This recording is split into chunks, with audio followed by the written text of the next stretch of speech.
Indra Syafri sebut kemenangan timnas U22 tidak terlalu penting. Thailand pincang di SEA Games 2023. Pratama Arhan kembali tak dapat menit bermain. Simak video selengkapnya hanya di Garuda Space Update.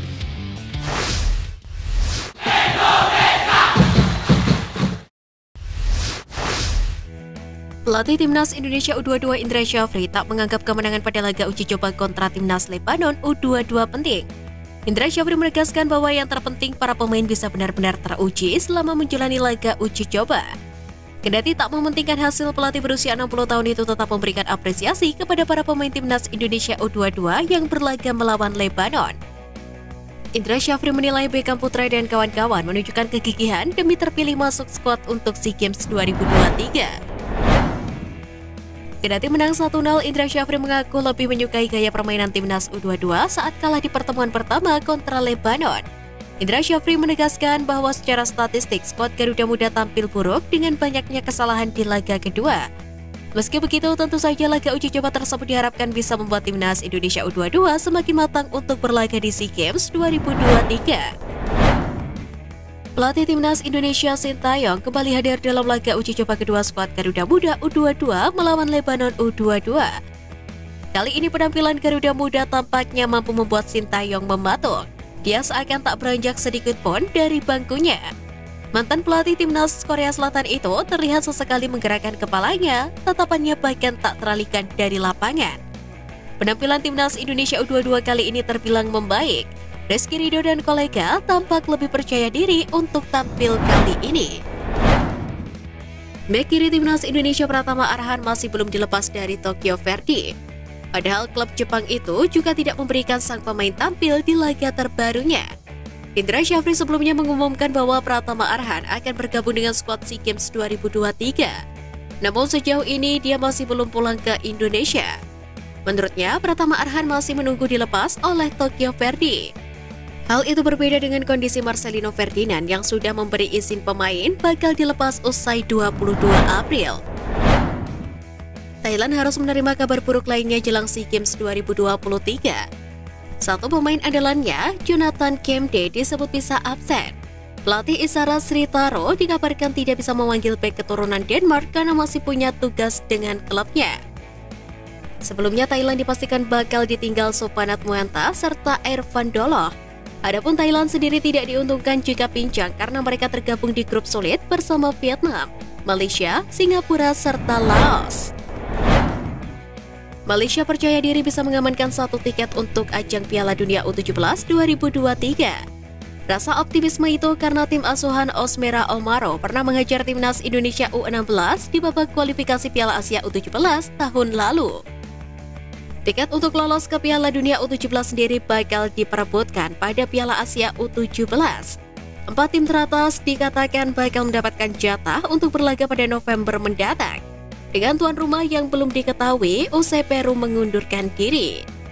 Timnas U17 Indonesia sendiri berpotensi lolos jika mampu menjadi tuan rumah ajang tersebut sebagai pengganti Piala Dunia U20 2023. Pelatih Indra Syafri berharap Ronaldo Kuate tidak mengalami cedera serius usai terjadi insiden salah tumpuan di laga kedua kontra Lebanon. Indra Syafri mengaku sudah berbicara kepada Ronaldo terkait kondisinya. Namun pelatih berusia 60 tahun itu belum tahu secara pasti laporan soal kondisi fisik sang pemain dari dokter tim.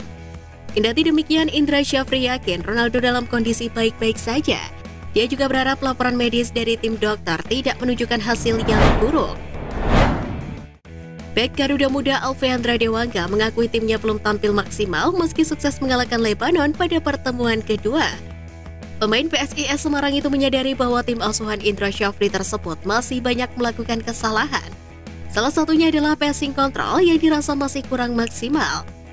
Selain itu, Dewangga juga mengatakan koordinasi antar pemain, khususnya dari lini belakang ke lini tengah, tidak optimal. Ex-back andalan Sintayong itu menegaskan bahwa kekurangan tersebut harus segera diperbaiki menjelang SEA Games 2023 mendatang. Timnas Lebanon U22 tampil berbeda saat melawan timnas Indonesia U22 di pertemuan kedua. Pelatih Lebanon U22 Miguel Moreira mengakui kekalahan tersebut lantaran banyak pemainnya mengalami kelelahan. Meski begitu, Miguel Moreira menegaskan hal itu bukan menjadi alasan. Sebab timnas Indonesia U22 pun memiliki waktu istirahat yang sama. Untuk itu Moreira menilai hasil kekalahan 0-1 yang diterima Lebanon U22 adalah hasil yang fair. Dia pun mengakui gol timnas Indonesia U22 yang dicetak Beckham Putra pada menit kelima merupakan kesalahan timnya. PSSI mengaku senang timnas Indonesia U22 bisa berlatih tanding 2 kali dengan Lebanon di Stadion Utama Gelora Bung Karno, Senayan, Jakarta. Anggota Komite Eksekutif PSSI Arya Sinulinga mengatakan Lebanon menjadi lawan yang tepat sebelum tampil di SEA Games 2023. Lawan yang kuat diyakini akan membuat Indonesia U22 juga kuat. Sementara itu Indra Syafri sempat menyebutkan bahwa lawan tanding terakhir sebelum SEA Games 2023 adalah PSM Makassar atau Dewa United. Namun PSSI memastikan hal tersebut batal lantaran kedua klub memiliki agenda lain. Usai dipastikan batal melawan PSM di laga uji coba terakhir, Indra Syafri memastikan telah menyiapkan plan B.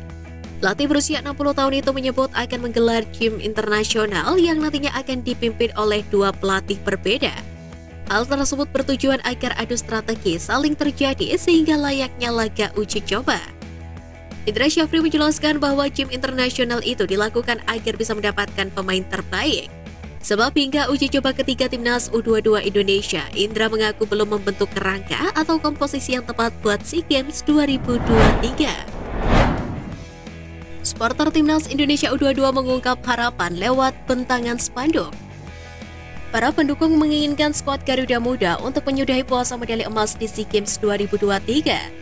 Spanduk itu dibentangkan pada laga antara timnas Lebanon U22 versus timnas Indonesia U22 di Stadion Utama Gelora Bung Karno.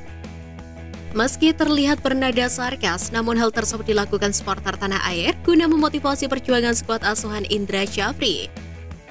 Pasalnya, di beberapa laga uji coba, skuad Garuda Muda belum menampilkan permainan layaknya sebagai tim juara. Sekian Flash News kali ini Sobat Garuda, mari terus dukung perjuangan timnas Indonesia. Nantikan Flash News Edition dari Garuda Space selanjutnya. Terima kasih dan salam olahraga.